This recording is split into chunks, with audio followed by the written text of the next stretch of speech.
Hello everyone. Today we will talk about how to fix the app of Pinterest. We will go to settings. Then we click on apps.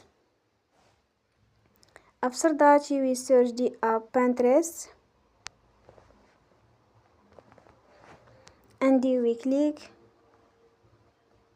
We will on for stop. After that we will go to storage. Then we click on clear cache.